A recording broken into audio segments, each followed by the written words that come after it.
पंढरपूरच्या विठ्ठल मंदिरातील ग्रॅनाइट फरशी काढण्याचं काम सुरू करण्यात आलेलं आहे। त्यामुळे विठ्ठलाला बुलेट प्रूफ काचेचं संरक्षण कवच हे बसवण्यात आलेलं आहे। या काचेच्या संरक्षण कवचामध्येच विठ्ठलाचे दैनंदिन सर्व नित्योपचार होणार आहे। दिवसातून 5 तास मुखदर्शन याशिवाय इतर वेळी गर्भगृहाच्या सुधारण्याचं काम होत राहणार आहे। या काचेच्या संरक्षण कवचामध्ये सीसीटीव्ही कॅमेरे बसवण्यात आले असून यातून विठ्ठलाचे मंदिर समितीच्या अधिकृत संकेतस्थळावर 24 तास ऑनलाईन दर्शन उपलब्ध असणार आहे।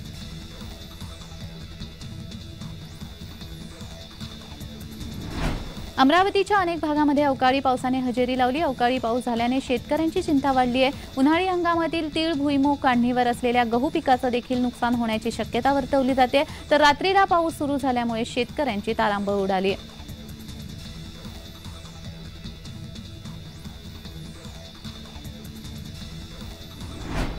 सोशल मीडियावर पवार कुटुंब हे सुप्रिया सुळे यांच्यासाठी प्रचारासाठी उतरलेलं आहे। याचे रील्स फोटो मोठ्या प्रमाणामध्ये व्हायरल होत आहे। सुप्रिया सुळे यांच्या प्रचारासाठी अजित पवार वगळता सगळे मैदानात असा संदेश या रील्सद्वारे दिला जातोय।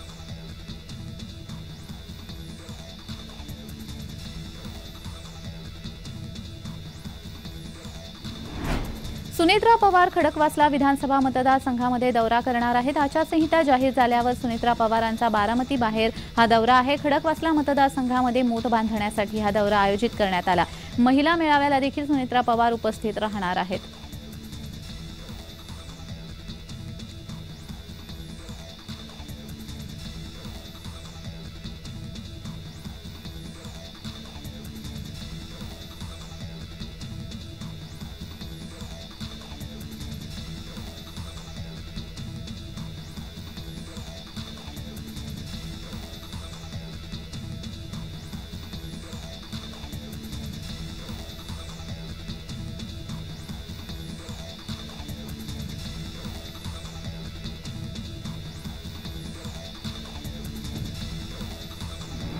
छत्रपती संभाजीनगर वडवाळी शिवारामध्ये पिसाळलेल्या घोड्याने धुमाकूळ घालून वृद्ध दाम्पत्यासह 5 ते 6 जणांवर हल्ला करून चावा घेत जखमी केले। या घटनेमुळे परिसरामध्ये दहशतीचं वातावरण पसरलं आहे। सदर वृद्ध दाम्पत्यावर हल्ला करून चावा घेत त्यांना गंभीर जखमी केलं। त्यानंतर हा घोडा दुसऱ्या भागामध्ये गेला। तेथेही त्याने 5 ते 6 जणांना चावा घेतला। गंभीर जखमी झालेले गायकवाड दाम्पत्याला ग्रामस्थांनी पैठण येथील सरकारी दवाखान्यामध्ये दाखल केलंय। येथे वैद्यकीय अधिकाऱ्यांनी प्राथमिक उपचार करून त्यांना पुढील उपचारासाठी संभाजीनगर येथील घाटी रुग्णालयामध्ये पाठवलंय।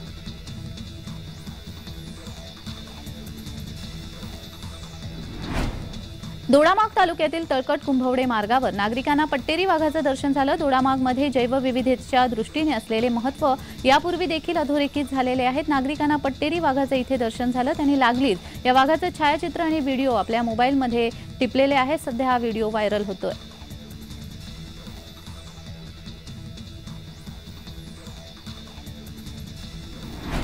बारामतीमध्ये उपमुख्यमंत्री अजित पवार यांचे सख्खे बंधू श्रीनिवास पवार यांनी अजित पवारांच्या विरोधात दंड थोपटलेत। अजित पवार यांनी घेतलेली भूमिका आपल्याला पटलेली नाही असं श्रीनिवास पवार यांनी म्हटलेलं आहे। काटेवाडीमध्ये रात्री नागरिकांशी संवाद साधत असताना त्यांनी हे मत मांडलंय।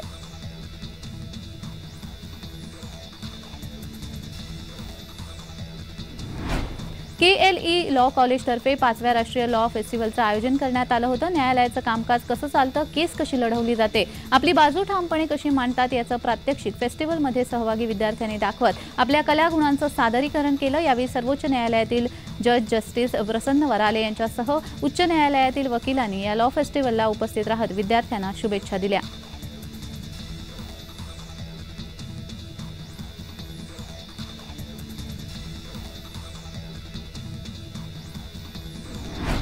लोकसभा निवडणुकीच्या पार्श्वभूमीवर पुणे, पिंपरी चिंचवड आणि उर्वरित ग्रामीण भागातील सुमारे 10,000 गुन्हेगारांवर प्रतिबंधात्मक कारवाई करण्यात येणार आहे। तसेच निवडणुकीसाठी पुण्यामध्ये 7,000, पिंपरी चिंचवडमध्ये 4,500 तर ग्रामीण भागामध्ये 5,000पेक्षा जास्त अधिकारी कर्मचाऱ्यांचं मनुष्यबळ असणार आहे।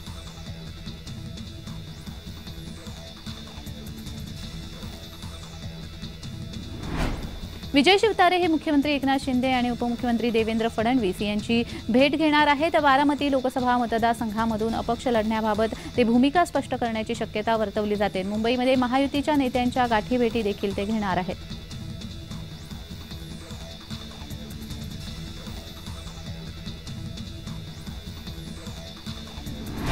माढा मतदारसंघाचे उमेदवार रणजितसिंह निंबाळकर यांच्या उमेदवारी विरोधात नाराज असलेल्या मोहिते पाटलांची समजूत काढण्यासाठी गिरीश महाजन अकलूज येथे दाखल झाले होते। यावेळी मोहिते पाटील समर्थक कार्यकर्त्यांनी गिरीश महाजन यांची गाडी अडवून धैर्यशील मोहिते पाटील यांच्या उमेदवारीची आग्रही मागणी केली। आक्रमक झालेल्या कार्यकर्त्यांनी थेट गाडीसमोर ठिय्या आंदोलन करत राजकीय राडा केला। यानंतर गिरीश महाजन यांना उपस्थित कार्यकर्त्यांची गाडीमध्ये उभे राहून समजूत काढावी लागली। यानंतरच गिरीश महाजन यांच्या गाडीचा मार्ग अकलूज येथून मुंबईकडे जाण्यासाठी मोकळा झाला। मोहिते पाटील समर्थक सध्या निंबाळकर यांच्या उमेदवारी विरोधात मोठे नाराज आहेत।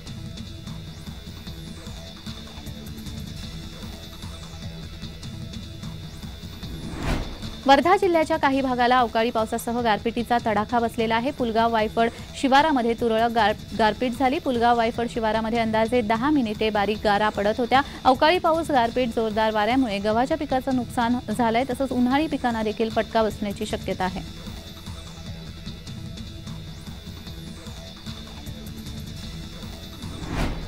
उद्धव ठाकरे हे आज हिंगोली दौऱ्यावर आहेत। हिंगोली लोकसभा मतदारसंघातील वसमत, सेनगाव, कळमनुरी या 3 ठिकाणी त्यांचा संवाद मेळावा आयोजित करण्यात आला आहे।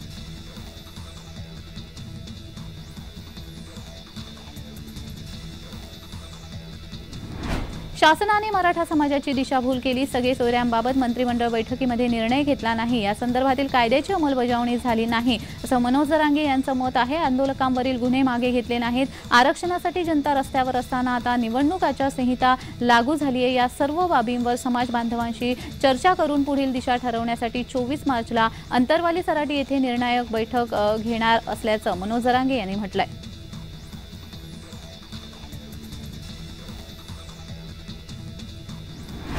उन्हाळ्याला सुरुवात होताच धुळे जिल्ह्यातील विविध भागामध्ये पाणी टंचाईचा प्रश्न निर्माण झाला असून यामुळे महिलांना पाण्यासाठी पायपीट करावी लागत आहे। धुळे तालुक्यातील विंचूर येथे सकाळपासूनच महिलांची विहिरीवर पाणी भरण्यासाठी गर्दी होत असल्याचं चित्र पाहायला मिळत असून दूषित असलेलं पाणी या नागरिकांना पिण्यासाठी वापरावं लागतंय। पाणी टंचाईच्या पार्श्वभूमीवर कुठलीही सोय करण्यात आलेली नसल्याने लहान मुलांसोबत घेऊनच महिला पाणी भरण्यासाठी सकाळपासून गर्दी करतात।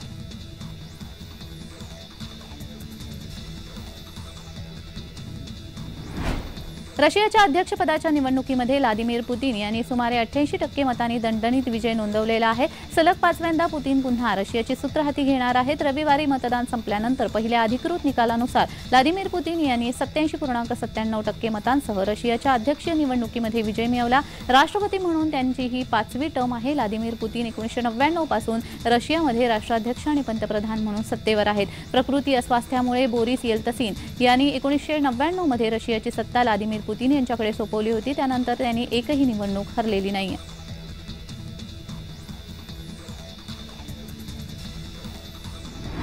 आयपीएलच्या 17व्या हंगामाची तयारी अंतिम टप्प्यामध्ये आली असून सर्व संघ तयारीला लागले आहेत। 22 मार्चला आयपीएलच्या नव्या हंगामातील पहिली लढत होणार आहे। या सामन्यासाठीची तिकीट विक्री ऑनलाईन होणार आहे। गेल्या वर्षी विजेते चेन्नई सुपर किंग्ज आणि रॉयल चॅलेंजर्स बेंगळुरू यांच्यामध्ये ही पहिली लढत होणार आहे।